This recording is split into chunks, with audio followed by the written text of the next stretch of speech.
cheese. But anyway. Fat ass. Oh, right. Okay. Yeah, he's a fat ass. Yeah. Oh, wait, I'm sorry. Richie's not on the line. Yeah. It's funny the guy calling me a fat ass, though. But it's all right. Whatever. You don't really have confirmation that it was Richie. You're just assuming it was. I'm assuming it was because there's only one person who has consistently talked about me nonstop. Okay, that's understandable. I hear you there, but you just said that this other guy is now after Richie.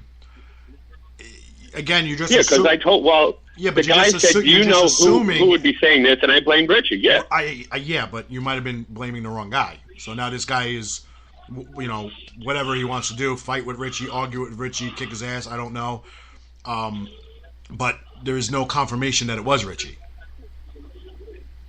This is very true. However, if we do ask some of the talent has even told me that he calls them up and talks about me. Why do you even have to call talent? I mean, I know he calls all the female talent to make himself feel good because he can't get can't really find anybody decent. But that's a whole nother story. But when the female talent is calling me up, going, "What did you do to Richie? Why is Richie crying? Richie called you an asshole." It's constant. What do you keep doing to him? I haven't done anything to this kid. Did you guys break up? He used to call me on a regular basis when he booked Jake Roberts about how Jake was going to screw him over, and oh man, he's in so much trouble. And don't tell Brian and Tommy that he's working with Sims because they hate Sims. This was back when they hated Sims. Right. And he's going to get in all sorts of shit. He would cry on the phone. It's like, Richie, there's bigger things in life than crying about, working with Sims, or whatever the hell you shouldn't be doing. There's bigger things in life to be crying about. My God. And the thing that set me over the edge was the comment he made on your show where he said, I faked my death to avoid working with Justin Roberts, and I sent you guys the picture. He said I was banned from Legends of the Ring. The picture is inside Legends of the Ring where I was vending with Justin Roberts and Todd Harris, who used to be security for WWE. Mm-hmm. And the death he was speaking about was my mother. And I didn't fake my mother's death. I wish to God I could have my mother back. Yeah, I hear you there. So that kind of set me over the edge a little bit. And I think it would set anybody else over the edge if they were saying the same thing about, one of your family members. Right. Yeah. No, I understand that. Yeah. That's why he deserves the ass whipping that he's bringing upon himself for trying to be cool. When I spoke to Richie today, he said that he never said anything about your mother. He said it on the show. No, he never said anything about my mother. No. On your show where he said that I faked my own death to avoid doing the show with Justin Roberts, and I was banned from Legends of the Ring and all that stuff. He was making up lies upon lies upon lies because it's all bullshit. I sent you guys the photo. I was inside the ballroom of the Legends of the Ring, vending next to Rikishi, who Tommy and Brian had. Okay. I don't know. So he consistently is just a lying piece of shit. And by the way, I was listening to you earlier. That guy never made Ellsworth's party either. Oh, Dickinson? Yeah, he never was at Ellsworth's party. Oh, so he lied about that too, because he posted that he was there. Yeah, he screwed James on that one. Oh shit! This guy is just a classic piece of garbage. Yeah, it was just on the tip of my tongue when you guys wound up calling. I was listening to the show and you guys were like, yeah, he did Ellsworth's party and went to WrestleMania. He didn't show up in New Orleans until Sunday morning. So he showed up for WrestleMania. Basically, yeah, and he scrubbed the roof ticket. Oh man, I can't wait! I can't wait till they get him. I can't wait. It's gonna happen. He's gonna bump into somebody. He's screwed over, and he's just gonna get an ass beating of a lifetime. I just can't. So I just hope somebody's running video. Wow. So, unfortunately, we can't, I can't have Richie on to, say his piece because he's out with family right now. His parents are in from Florida, so obviously I'm not expecting him to step away from that to do this.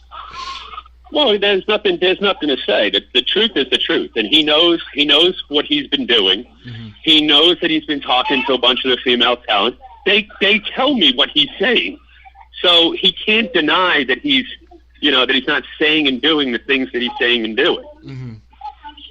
So I guess the only question for him is why? Because don't you realize sooner or later, like you were talking about with this Dickinson kid, right, sooner or later someone's going to come across him and punch him in his glasses.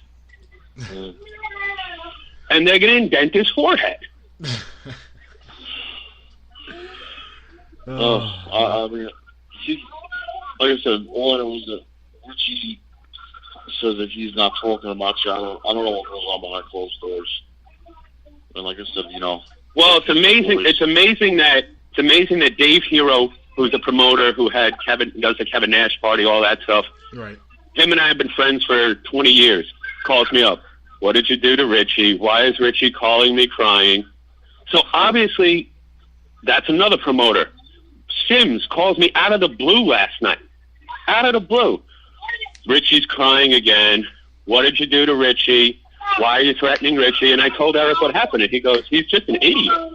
So he's obviously talking to Eric about me. The kid doesn't shut up. Yeah. Well, I mean, Kev, I guess if this is what's going on, just gotta tell him to just shut his mouth, Well, I'm sure he's gonna be listening to this at some point tonight. So I'm sure I'm gonna get 1,000 messages. Which I mean, I even texted him. I even texted him last night.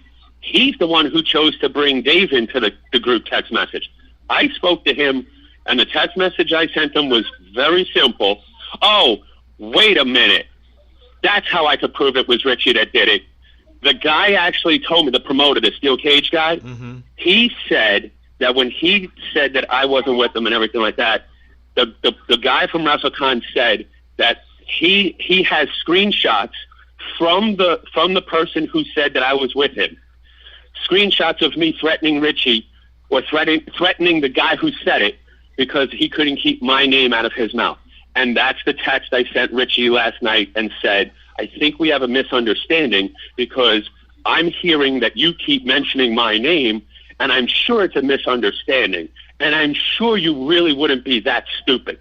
Therefore, when the Wrestlecon people said that they had the screenshot from the guy threatening the guy who said I was with them, now I know it was Richie. There's your proof. So the Wrestlecon people basically outed Richie. Because no one would know, no one else would know that I threatened Richie except Richie. And I didn't even really threaten him. I said it's got to be a misunderstanding. I'm sure you wouldn't be that stupid. And how would anybody else know that? So we know it was Richie. So once again, Richie can't keep my name out of his mouth. I can't confirm either way. I mean, that conversation could have been sent to somebody else to prove a point and then got forwarded to Wrestlecon for all I know. So, I mean, unless he comes out and says yay or nay, obviously it's not something that, I basically on this show, if I'm gonna say whatever I need to say about somebody, it's gonna be factual. I don't, whatever anybody else says, I don't care. But, it's got to be factual. It's got to be cut and dry, and no speculation, no rumor, no innuendo. But obviously, what you're saying makes sense. But with this day and age of screenshots and people, sending it to each other, saying, "Hey, look what this guy said to me. Look at this," and then it gets sent to somebody else. And before you know it, it winds up in someone else's hands, and then you got what you got here today. Well, but if I only sent it to Richie, right, and Richie supposedly sent it to the Wrestlecon people, then there's only 3 hands that have touched it. Well, that's what you're thinking is the possibility. What I'm saying is, would the Wrestlecon people be lying? Maybe the Wrestlecon people are lying. I don't know. Well, I don't have any dealings with them, so I wouldn't know. Well, if the Wrestlecon people didn't say him by name, then they're not lying or hiding anything. But what I'm saying is, if I sent you a text message and you screenshotted it and you sent it to somebody else and they got a kick out of it and they sent it to someone else within within people that knew me, eventually somewhere down the road that's going to get to WrestleCon. We'll just So it could be a chain. I just think there's way too many things, and he knows it. That's why he shut down last night when I said, why don't you just admit that you keep bringing my name up for no fucking reason? And that was when he had to call Dave, and he had to call Eric, and he had to call Dave Hero, because when his back's up against the wall, he's got to figure out how to get out of it. I didn't reach out to Dave last night. Right. No. No, look, I understand. I know exactly, where I know exactly where you're coming from. I've heard what I heard from him and things along that. So I mean, I don't want to get in the middle of what's going on between you and him. But obviously, no, I wasn't looking for anyone to get in the middle of it. I just wanted you on. I wanted you on the show to get it out there because I'm sure. Yeah, and that's fine. I'm just hoping that one of you guys, being his friends, will tell him, "Hey, smarten up. There's enough things that are pointing at you. You're gonna wind up getting yourself hurt." Well, yeah, exactly. And he constantly thinks that if he pisses somebody off and they go after him, that it's going to be you guys that are going to jump in and help him, when it's not your guys' problem. You're not the ones going around running your mouth. He is. Right. Well, and sooner or later, he's going to have to pay the piper. My whole philosophy on anything that I do, especially here, is that if I'm going to say anything on the radio, it's going to be something that I'm totally prepared to say to that person's face. Yeah. So... not everybody's. Well, everybody's like you guys saw me. You guys saw me. A few weeks ago in New York. I had no problem saying it to Richie's face. He apparently had a problem confronting me. So, and like I said, I don't have a problem with the guy. Never did. I don't know where this retardedness on his behalf is coming from, but it's going to catch up to him. All right, I hear you. I mean, like I said, I wish he was able to come on because, obviously it probably would have been a lot louder conversation, but, at least you got your half out, and maybe next week his half gets out, and maybe you guys just need to fucking sit down and lock yourselves in a room and just fucking talk it out, yell it out, scream it out, whatever you have to do to get this shit out in the open and find out, where the fucking disconnect is. Well, I definitely think that if he really did do this with these Wrestlecon people, he better do something to fix it for this other guy, because that's not cool. If this guy now supposedly is getting thrown out of Wrestlecon because he was supposedly working with me and I was never working with the guy. So Richie basically cost this dude some livelihood. And that's not cool. So if he really did do it, he really should fix it. It's just something we're gonna have to wait and see, because if WrestleCon is not gonna say who it is, then again it's just speculation. Like I said, I heard what you said about the emails and things like that, but I can't. I don't know. I honestly don't know if they're throwing him out, not throwing him out. This guy, I have no idea. I don't even know. I don't. Well, that's what the guy. That's what he told me. He's getting removed from any future, I guess, WrestleCon events or whatever because of, whomever. We'll go with your whomever. Right. Said that I was with them. Okay. Well, I mean. So that's in effect costing this guy a livelihood, when I could tell you, I don't know who the guy is and I'm not associated with him. All right. I mean, like I said, it's you said your piece. It's the only thing the only thing you can do, right? I hear you. And if he ever wants to come on, and maybe next week, if he finds the time and the and the gonads to come on, and maybe I do a